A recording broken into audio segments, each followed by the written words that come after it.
Imagine standing at an airport exchange counter. You slide one crisp US dollar under the glass. The clerk gives you less than €1. You try again somewhere else. Same result. Then you fly to Japan. That same dollar suddenly becomes more than 100 yen. Same paper, same ink, same promise printed on it, but wildly different power. That's not an accident, and it's not just supply and demand. It's the result of a global system that quietly decides whose money commands respect and whose doesn't. And once you see how that system really works, you'll never look at prices, salaries, or even national power the same way again. Because this question isn't academic. It decides which countries get rich easily, which ones struggle forever, and why some people can travel the world with one wallet, while others can't leave their city. So why do different currencies have different values? Let's start with the uncomfortable truth.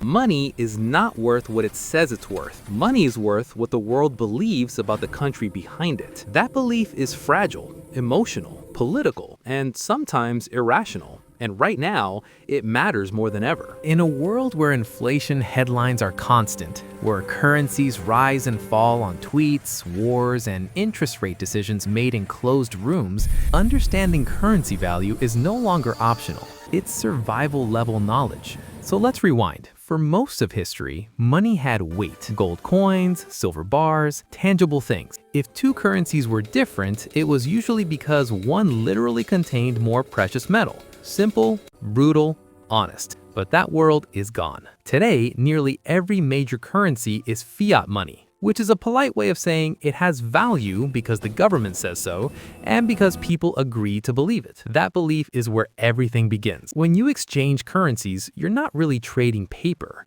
You're trading trust. Trust in a country's economy, trust in its political stability, trust that its government will pay its debts, trust that tomorrow's money won't be worth dramatically less than today's. Currencies rise and fall based on how strong that trust feels, not how patriotic people are, not how beautiful the banknotes look. Trust. Take the US dollar. Why is it so strong? Not because Americans are nicer, not because the paper is special. The dollar is strong because the United States sits at the center of global finance. Oil is priced in dollars. Global trade is settled in dollars. International debt is owed in dollars. Central banks hold dollars as reserves. Even countries that dislike the US still need dollars. That creates constant demand, and demand pushes value up. Now compare that to a currency from a smaller or unstable economy. Even if that country has hardworking people and natural resources, if investors fear political chaos, corruption, or runaway inflation, demand for that currency collapses. And when demand disappears, value follows. This is where the story gets uncomfortable, because currency value is not a reward for morality or effort. It's a scorecard of confidence, and confidence is ruthless. Let's break down how this actually works, step by step. First, interest rates. Imagine two countries. Country A offers high interest rate. Country B offers very low interest rates. If you're a global investor, where do you park your money? Usually where it earns more. So capital flows into country A. To invest there, investors must buy that country's currency. More buyers, same supply, currency goes up. But here's the irony. High interest rates often exist because a country is risky. So the same thing that attracts money can also scare it away overnight. This is why currencies can look stable until they suddenly aren't. Second, inflation. Inflation is the silent killer of currency value. If prices inside a country rise rapidly, the currency buys less. People notice. Investors notice faster. They rush to sell. And once that starts, it feeds on itself. Think of inflation like rust. Slow at first, invisible, then structural. A currency with high inflation doesn't just lose value, it loses credibility. And credibility is hard to earn back. Third, trade. Countries that export more than they import tend to have stronger currencies. Why? Because foreign buyers must buy the exporter's currency to pay for goods. Germany exports machines. Japan exports cars. China exports everything. That steady foreign demand supports their currencies. A country that imports far more than it exports must constantly sell its own currency to buy others. That weakens it. This is not moral judgment, it's arithmetic. Fourth, debt.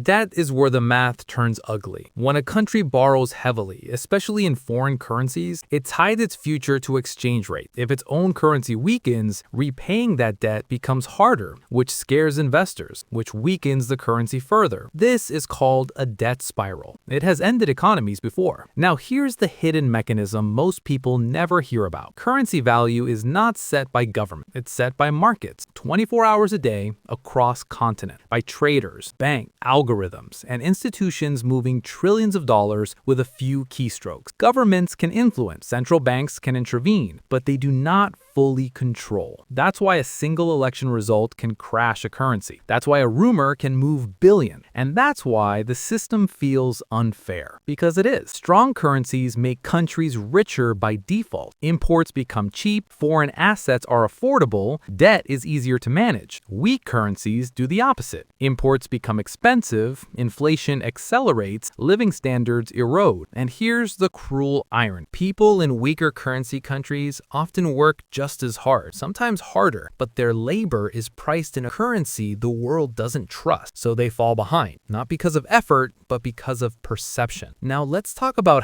hype versus reality. You'll often hear phrases like currency manipulation or strong currency policy. The hype suggests control. The reality is vulnerability. Central banks can raise rates to defend a currency, but that can crush growth. They can print money to stimulate the economy, but that risks inflation and collapse. Every move has a cost. There is no free lunch, and sometimes defending a currency means sacrificing jobs, growth, or political stability. So when you see a currency collapse, it's rarely sudden. It's the final chapter of years of bad math, delayed decisions, and fading trust. Zoom out even further. Currency values don't just affect travelers and traders. They shape geopolitics. A strong currency is power. It lets a country borrow cheaply, sanction others, control global trade flows. A weak currency limits choices. This is why reserve currency status matters so much, and why rising powers desperately want alternatives to the dollar. But replacing trust is harder than printing ambition, which brings us to the quiet risk nobody likes to discuss. What happens if trust shifts? What happens if confidence in major currencies erode? Not locally, but globally. History suggests the answer isn't clean. Currency systems don't end with press releases. They end with stress and transitions and winners and losers. So next time you see exchange rates scrolling across a screen, remember what you're really watching. A live scoreboard of global belief in real time, updated every second. And the unsettling part,